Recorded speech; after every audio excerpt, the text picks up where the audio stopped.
Friend, আবার একটা নতুন ভিডিও নিয়ে চলে এসেছি সন্ধ্যাবেলা স্ন্যাক্স নিয়ে। তো চলো আজকে সন্ধ্যাবেলা টিফিন কি বানাচ্ছি দেখে নাও। এই দেখো, এখানে বেসনের জন্য ব্যাটার তৈরি করার জন্য আমি কী কী নিয়েছি দেখো। এখানে স্বাদ মতো নুন, একটু অল্প হলুদ, লঙ্কার গুঁড়ো, আর এখানে একটু খাবার সোডা দিয়ে দিচ্ছি, সামান্য একটু খাবার সোডা।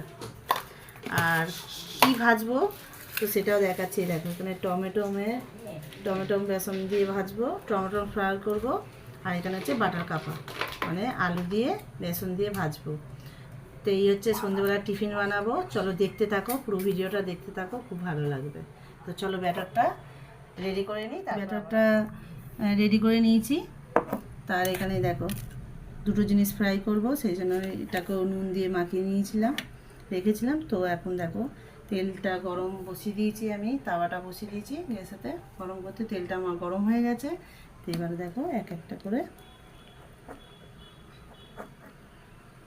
ব্যাটারে ডুবিয়ে এইভাবে আমি বাটার কাপা করব।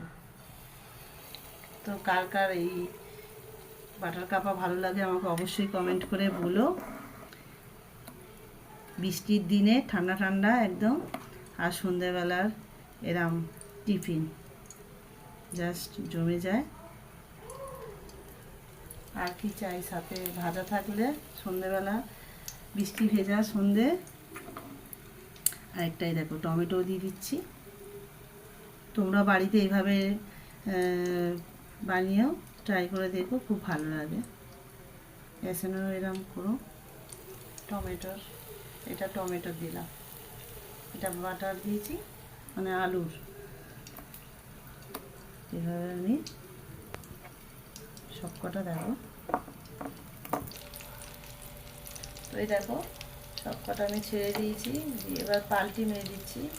এপিট করে একটু ভেজে নিতে হবে লাল লাল করে।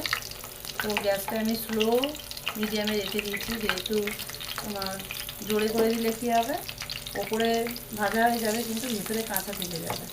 তো সেই জন্য আমি স্লো করে এভাবে সবকটা পাল্টি মেরে দিয়ে ভাজছি। এপিট করে সবকটা ভেজে নেবো, লাল লাল করে ভেজে নেবো। দেখো সবকটা পাল্টি মেরে দিয়েছি। ঠিক, তো বন্ধুরা দেখো, এই দেখো লাল লাল করে আমার ভাজা হয়ে গেছে, একদম মচমচ করে ভেজে নিয়েছি। তো এই দেখো তুলে নিচ্ছি সবকটা।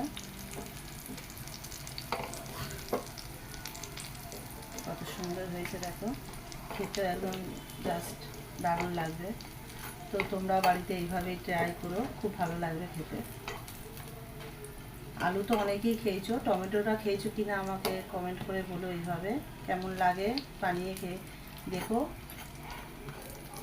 বলো কেমন লাগে। দারুণ লাগে, আমি তো বানাই বাড়িতে এইভাবে। আর ডালের সাথে গরম গরম ভাত, ডাল আর এরম বাটার কাপা টমেটো ফ্রাই করলেও খুব দারুণ লাগে খেতে। অবশ্যই বাড়িতে একবার ট্রাই করো। এই দেখো আমি সবকটা ভেজে নিয়েছি বন্ধুরা। আর এখানে আছে দেখো কাঁচা বাদাম, এই বাদামটাও একটু ফ্রাই করে নিই। এই দেখো বাদামটা ফ্রাই করে নিচ্ছি। এই হচ্ছে আমার আজকে সন্ধ্যেবেলা টিফিন। এটা হচ্ছে ফ্রাই আর বাদাম ভাজা। তো সন্ধ্যের টিফিন আমার রেডি। এই যে তোমাদের পাঠিয়ে দিলাম, খেয়ে নিও। কেমন লাগলো অবশ্যই কমেন্ট করে বলো। আর আমার ভিডিওটাও যদি ভালো লেগে থাকে একটা লাইক কমেন্ট শেয়ার করে দিও। সবাইকে টাটা।